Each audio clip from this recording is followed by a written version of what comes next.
بسم الله الرحمن الرحيم. كل عام وحضراتكم بخير، وربنا يعيد الأيام الجميلة دي علينا بالخير واليمن والبركات بإذن الله تعالى.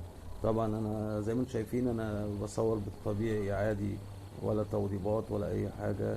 ده تصوير بدون أي تكلفة يعني، عشان زي ما قلنا عندنا هنا هتلاقي كل الملفات وكل المستجدات وكل شيء بدون اي ما نجامل حد ولا ننافق حد.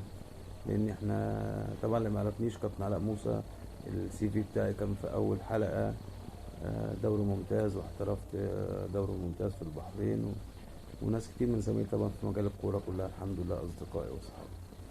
اتكلمنا في الحلقة اللي فاتت عن خبر استبعاد محمد صلاح من المنتخب، وقلنا هنتأكد سبب الاستبعاد ده ايه، هل هو ترند، هل هو ان انا عايز اخد لقطة او وقلت لكم ان لازم نتأكد الاول من اي شيء. وفعلا احنا اتأكدنا وعملنا اتصالاتنا بناس مقربين جدا من العميد كابتن حسام حسن اللي بنكن له كل التقدير والاحترام لتاريخه كلاعب او كمدرب، وباذن الله ربنا يوفقه مع المنتخب ويحطنا في وضعنا الطبيعي.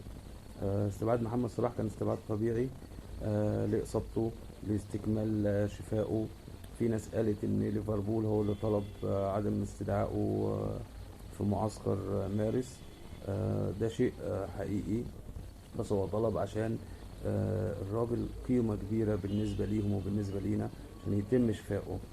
طبعا الدليل على كده ان كتير طلعوا من اللي هم زي ما بنقول ايه، من نقول عليهم ايه في مصر، كل الناس بتفهم كوره، كل واحد لبس شورت وفانيلا بيفهم كوره. كان يقول لك ده محمد صلاح عمل نفسه مصاب عشان يطلع وما يلعبش مع المنتخب، ده خايف على نفسه. ده لا، لا يا سيدي الفاضل، ده راجل ليه اسمه وليه سمعته وبيحس بأي حاجة. هو كل سنتي في جسمه ليه قيمة كبيرة، فلما يحس بأي حاجة لازم يطلع، مش يقعد لما يتصاب بقى نرجع نقول فين الدكتور وفين المدير الفني وازاي يلعب وازاي يعمله. انا عشان ما اطولش عليكم، الدليل القاطع ان محمد صلاح من ساعة ما رجع ليفربول ما اشتركش في ولا مباراة كاملة.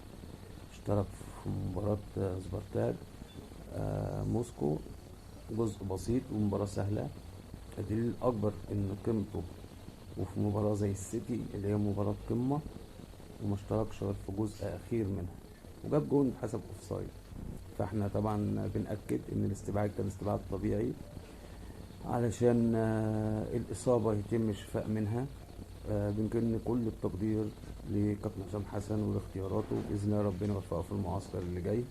وكابتن حسام حسن يعلم جيدا جيدا قيمة محمد صلاح كلاعب، قيمة محمد صلاح كرويا وفنيا وأخلاقيا، سواء على المستوى العربي أو المستوى الأفريقي أو المستوى العالمي.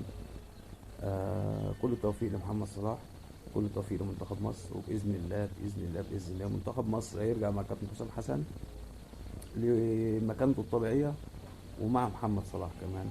وهنشوف فرق كبير بين أداء المنتخب ومحمد صلاح مع الكابتن حسام حسن، لأن المدير الفني يا جماعة بيفرق كتير أوي أوي أوي أوي. والناس اللي لعبت كورة وفاهمة كورة، المدير الفني يفرق كتير أوي أوي أوي أوي فنيا ومعنويا مع جميع الأسماء.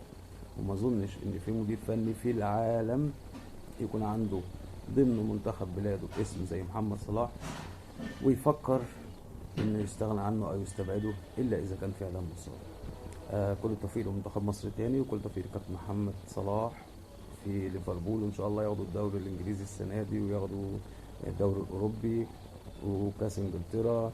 وباذن الله كل التوفيق ليه برضو مع منتخب مصر فيما هو قادم، وكل التوفيق للكابتن حسام حسن ومنتخب مصر ولاعيبه مصر كلها. ارجع اقول لكم تاني كل سنه وحضراتكم طيبين، وباذن الله في حلقات كتير تابعونا. وما تنساش بقى تشترك في القناه وتعمل اللايك والشير زي ما بيقولوا عشان ننتشر على اوسع نطاق ونقول لكم كل شيء. ما بنخافش من حد، ما بيهمناش حد، مش عايزين حاجه من حد. كابتن علاء موسى، السلام عليكم.